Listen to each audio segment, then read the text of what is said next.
High বন্ধুরা, চলে আসলাম নতুন একটি জায়গা সম্বন্ধে কিছু কথা বলার জন্য।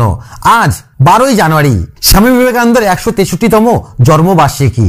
তিনি ছিলেন একজন হিন্দু সন্ন্যাসী। আমরা নদিয়ার বাসী হিসেবে গর্বিত।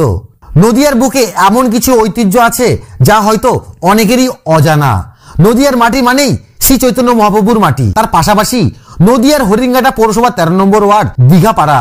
এই যে আমার পিছনে যে বাড়িটি রয়েছে, এই বাড়িতে 1902 খ্রিস্টাব্দে স্বামী বিবেকানন্দ এসেছিলেন। চলুন আমরা ভিতরে গিয়ে দেখি। এই বাড়িতেই 1902 খ্রিস্টাব্দে স্বামী বিবেকানন্দ এসেছিলেন। এই বাড়িতে এসে তিনি কয়েকদিন ছিলেন। সেই চিত্র এই বাড়ির আনাচে কোনাচে দেয়ালের গায়ে ফুটে উঠছে। চলুন আমরা ভিতরে প্রবেশ করব। স্বামী বিবেকানন্দের পদচিত্র নাম রাখা হয়েছে এই বাড়িটির। সেই চিত্র বাড়ির কোনা কোনায় দেখা যাচ্ছে।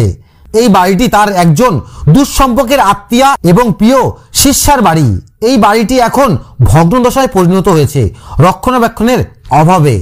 এই বাড়িটি এখন আর কেউ থাকেন না। কালের শেষে সমস্ত কিছু নষ্ট হয়ে যাচ্ছে।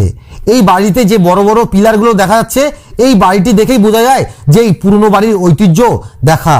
এই বাড়িটি মোটা দেওয়ালের ঘর, লোহার রডবিহীন কাঠের ছাদ দেওয়া বাড়ি। এক সময় যুবকদের নিয়ে একটি সাঁতার প্রতিযোগিতার আয়োজন করেছিল। তিনিও সেই সাঁতার প্রতিযোগিতায় অংশগ্রহণ করেছিলেন। দেয়ালের গায়ে বেয়ে উঠে আসছে বট গাছ। তারপর এখানকার স্থানীয়দের নিয়ে বিভিন্ন সময় বিভিন্ন আলাপ আলোচনা করতেন এই বাড়ির ভিতরেই।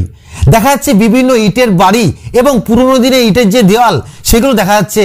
এবং স্থানীয় মানুষদের থেকে জানতে পারলাম হরিঙ্গাটা পৌরসভার পক্ষ থেকে এটি একটি স্যানিটাইজ তৈরি করবেন, যাতে মানুষ দূর দূরান্ত থেকে এই জায়গায় আসতে পারেন। এই বাড়িটির নাম রাখা হয়েছে স্বামী বিবেকানন্দের পদচিত্র। এখন চেষ্টা করলাম পুরোটা ঘুরিয়ে তোমাদের যে কেমন লাগলো জানাবে, একটু কমেন্ট করো। ঠিক আছে বন্ধু, টাটা।